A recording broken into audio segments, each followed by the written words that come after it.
Hi மக்களே, நான் வந்து ஹனி குக்கில் இருந்து பேசுகிறேன். என்னோடய சேனலை முதல்ல சப்ஸ்கிரைப் பண்ணிவிட்டு அப்போ ஒரு லைக் ஒன்று பண்ணிடுங்க. இப்போ வந்து நம்ம கைமா புரோட்டா, கைமா இல்லை கொத்து புரோட்டா இல்லை எக்கு புரோட்டா, எது வேணாலும் நம்ம பேர் வச்சுக்கலாம் நமக்கு பிடிச்ச மாதிரி. இப்போ வாங்க அதை நம்ம எப்படி செய்யலாம் அப்படிங்கிறது தான் இப்போ நான் உங்களுக்கு சொல்ல போகிறேன். இது ரொம்ப டேஸ்டியாக ரொம்ப டேஸ்டியாக இருக்கும். நீங்கள் செஞ்சு பார்த்தா அது தெரியும். நம்ம கடையில் வாங்குறத விட இது அவ்வளோ டேஸ்ட்டாக இருக்கும்.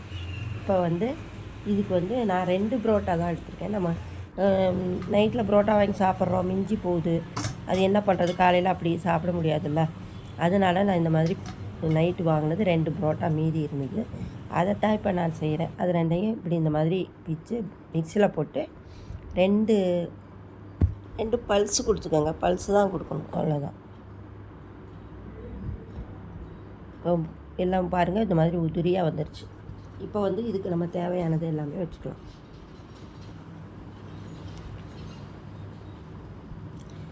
வெங்காயம், ஒரு வெங்காயம், கொஞ்சம் கருவேப்பிலை, ஒரு பச்சை மிளகாய். அது பச்சை மிளகாயை 2 கீறி வச்சுக்கலாம்.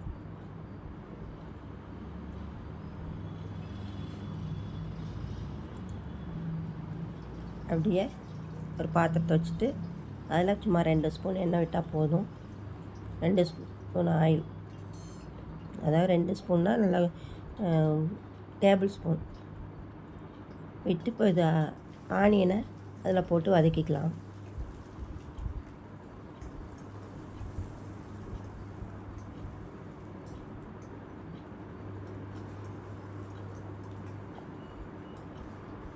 அது கொஞ்சம் வதங்கினதுமே பச்சை மிளகாய் போட்டுடலாம். இது எல்லாருக்குமே ரொம்ப பிடிக்கும். நம்ம ஹோட்டலில் சாப்பிட்றத விட இப்படி நம்ம செஞ்சு சாப்பிட்றது ரொம்ப டேஸ்டியாக இருக்கும். கருவேப்பிலை கொஞ்சம் போட்டுக்கோங்க.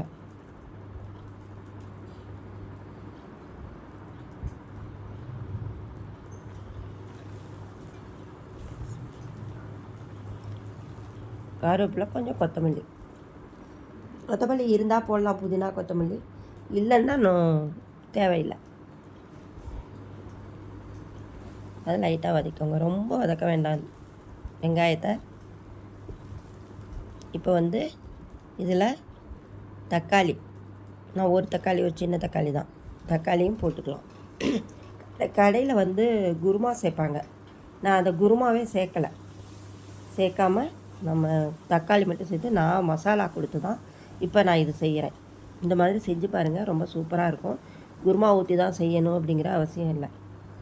இப்போ 1/2 ஸ்பூனு மிளகாத்தூள்,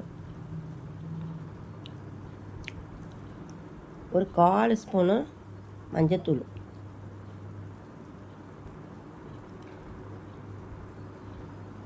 ஒரு 1/4 ஸ்பூனு தனியாத்தூள், மல்லித்தூள்.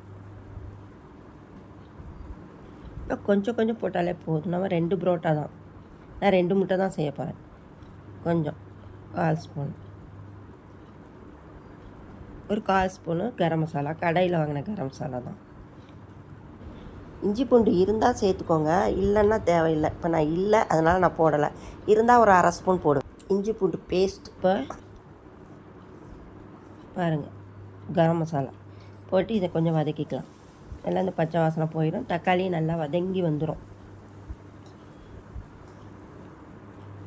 நல்லா பொடியாக நறுக்கி போட்டுக்கோங்க, இல்லை நீங்கள் இது கூட விட்டு பண்ணலாம். இப்போ வந்து இதில் நல்லா வதக்கிடுங்க. தக்காளி நல்லா, அந்த தக்காளி உருவம் இல்லாமல் நல்லா மசிஞ்சிடும். உப்பு, இதுக்கு தேவையான உப்பு, பரோட்டாவில் உப்பு இருக்கும், அதனால கொஞ்சமாக உப்பு போட்டுக்கோங்க. உப்பு போட்டாச்சு. இதில் முட்டை,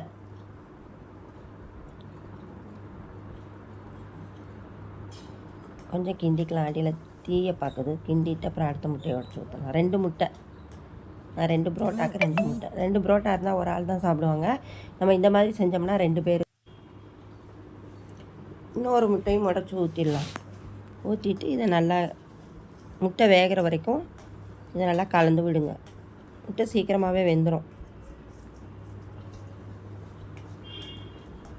நம்ம இதில் வந்து குருமாவெல்லாம் ஊற்ற போகிறதில்ல,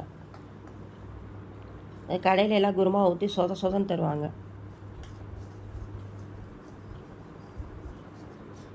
நல்லா ஃப்ரை ஆயிடுச்சு பாருங்கள். இப்போ இதில் கொஞ்சம் தண்ணி விட்டுக்கோங்க. ரொம்ப ட்ரையாக இருக்குது, அதனால் கொஞ்சம் தண்ணி விட்டுட்டு வச்சுக்கலாம். உங்களுக்கு கடையில் சாப்பிட்ற மாதிரி சொதன்னு வேணும்னா இன்னும் கொஞ்சம் தண்ணி விட்டுக்கலாம். இப்போ நம்ம ட்ரையாக நல்லா உதிரியாக ட்ரையாக சாப்பிடணும்னு நினச்சா, ஃப்ரைடு மாதிரி சாப்பிடணும்னு நினச்சா நம்ம தண்ணி போதும். இதிலையே நினச்சி நல்லா 1 நிமிஷம் 2 நிமிஷம் நல்லா கலந்து விடுங்க.